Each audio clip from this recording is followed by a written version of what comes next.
ሰላም ቤተሰብ እንዴት ናችሁ? ዛሬ ደግሞ ስለ ዩሬን ሪፖርቲንግ ሲስተም እናወራ። ዩሬን ያው እንደሚታወቀው ብዙ ኮምፖኔንቶችን አጠቃሎ የያዘ ለሕክምና በጣም አስፈላጊ የሆነ የላቦራቶሪ ምርመራ ነው እንደሚታወቀው። ስለዚህ ይህን ነገር እንዴት ነው ሪፖርት የምናደርገው? እውነት በደንብ እያንዳንዱን ኮምፖኔንቶች አውቀናቸው ነው ወይ ሪፖርት የምናደርገው ነው በደም ነፍስ ነው የሚለውን ነገር እስኪ ዛሬ አንዳንድ ነገር እናውራ።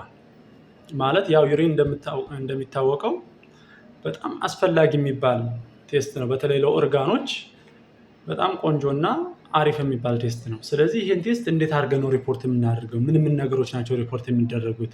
እንዲሁም ምንድን ናቸው ሪፖርት የማይደረጉት ነገሮች? ኦሚት የምናደርጋቸው ነገሮች ምንድን ናቸው የሚለውን ነገር እናወራ። በዋናነት ዩሪን ሪፖርቲንግ ሲስተሙ ግሮዝሊ በሶስት ነው የሚከፈለው። የመጀመሪያው ምንድነው? ማክሮስኮፒክ ሪፖርቲንግ ሲስተም ነው። ይሄ ብዙ ጊዜ ከለሩን ሊይዝ ይችላል፣ ክላሪቲ ኦር ተርቢዲቲውን ሊይዝ ይችላል፣ ስፔሲፊክ ግራቪቲውን ሊይዝ ይችላል። ስለዚህ እነዚህን ነገሮች ለምሳሌ ከለሩ ምን አይነት ነው? ለምሳሌ የሎ ነው ወይ፣ ላይት የሎ ነው ወይ፣ አምበር ከለር ነው ወይ፣ ስትሮ ነው ወይ፣ እነዚህ ከለሮችን በደንብ አይተን እና ለይተን ሪፖርት ማድረግ እንችላለን። ሌላው ትራንስፓረንሲ ነው። ትራንስፓረንሲ ኦር ክላሪቲ የምንለው ነገር ምንድን ነው?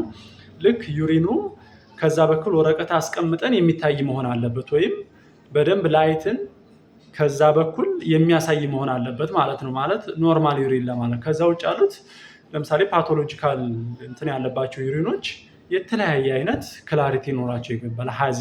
ሀዚ ሊሆኑ ይችላሉ፣ ተርቢል ሊሆኑ ይችላሉ። ስለዚህ ውስጣቸው የሆነ ኮምፖኔንት አለ ማለት ነው እንደዛ ከሆነ። ስለዚህ ይሄን ሪፖርት ማድረግ እንችላለን ማለት ነው። ሁለተኛ ምንድነው? ይሄ ኬሚካል ኦር ሬጀንት ሪፖርቲንግ ሲስተም የሚባለው ነው። ብዙ ጊዜ እሱ ምንድነው በዋናነት የሚባለው ይሄ ስትሪፕ ሜተር ነው የሚባለው። ስትሪፕ ሜተድ ያው ወደ 10 ወይም ከዛ በላይ ፓራሜትሮች ሊሆኑ ይችላሉ። አንዳንድ ጊዜ እነሱ ከለር ቼንጅ ሲያመጡና ሳያመጡ ኦልሬዲ አመሳስለን ሪፖርት የምናደርግበት ሜተር ነው። ስለዚህ ይሄ ሜተር ደግሞ ለራሱ በሶስት ይከፈላል። ምንድነው?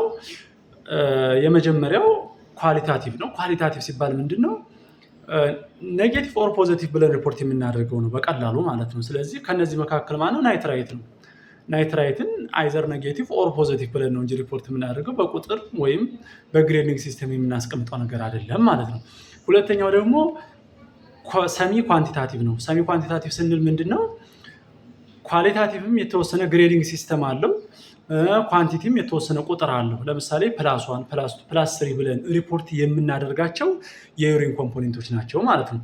ለምሳሌ እንደ ግሉኮስ፣ ፕሮቲን፣ ኬቶን፣ ብለድ፣ ሊኮሳይት እነዚህ አይነት ምንድን ናቸው? ሰሚ ኳንቲታቲቭ ይባላሉ ማለት ነው። ኳንቲታቲቭ የሚባሉት ግን ሁለት ናቸው በብዛት የሚታወቁት፣ ፒኤች እና ስፔሲፊክ ግራቪቲ ናቸው። እነዚህ በቁጥር ነው ሪፖርት የምናደርጋቸው እንጂ ኔጌቲቭ ኦር ፖዚቲቭ ኦር በግሬዲንግ ሲስተም አይደለም ማለት ነው የምናስቀምጣቸው። ወደ ሌላው ስንሄድ ደግሞ ምንድን ነው ዩሪን ሪፖርቲንግ ሲስተሙ ሶስተኛው ስናየው ምንድን ነው? ማይክሮስኮፒክ ነው። ይሄ በጣም ፋንዳሜንታል እና ዋና በጣም አስፈላጊ ነው ለሕክምና። ይሄ ነው እንደውም ከሌሎቹ በጣም ቆንጆና በጣም አፕሮፕሬት ሪፖርት መደረግ ያለበት ይሄኛው አይነት ነው ማለት ነው። ያ ምንድን ነው? ሪፖርት የምናደርገው በብዛት ምኖች ሊሆኑ ይችላሉ፣ ሴሎች ሊሆኑ ይችላሉ። ለምሳሌ ደብልቢሲ ሊሆን ይችላል፣ ኦር ሊኮሳይት የምንለው አርቢሲ ሊሆን ይችላል። ከዛ ደግሞ ምኖች ሊሆኑ ይችላሉ፣ ባክቴሪያ ሊሆን ይችላል። እነዚህም በሃይ ፓወር ፊልድ ሪፖርት እናደርጋቸዋለን ማለት ነው። ሌላው በዋናነት ሪፖርት ልናደርግ የሚችለው ፓራሳይቶች እና ምኖች ናቸው? ይስቶች።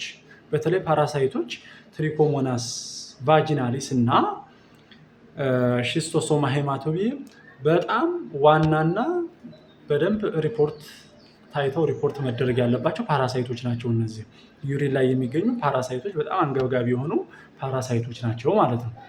ከዛ ውጭ ግን ምንድነው ልናገኝ የምንችለው? በዋናነት ካስቶችን ነው። ለምሳሌ ግራኑላስ ካስት ሪፖርት እናደርጋለን፣ ሃያሊን ካስት ሪፖርት እናደርጋለን፣ ዋክሲ ካስት ሪፖርት እናደርጋለን። ከዛ ውጭ ደግሞ ሌሎች ካስቶችን ለምሳሌ አሲዲክ ዩሪን ሲሆን ካልሲየም ኦክዛሌት ሪፖርት እናደርጋለን። ቤዚክ ዩሪን ኦር አልካላይን ዩሪን ሲሆን ደግሞ ትሪፕል ፎስፌትን ሪፖርት እናደርጋለን ማለት ነው። ስለዚህ እነዚህን ሪፖርቶች አጠናቅረን በደንብ አይተን ሪፖርት ማድረግ አለብን ማለት ነው። አመሰግናለሁ።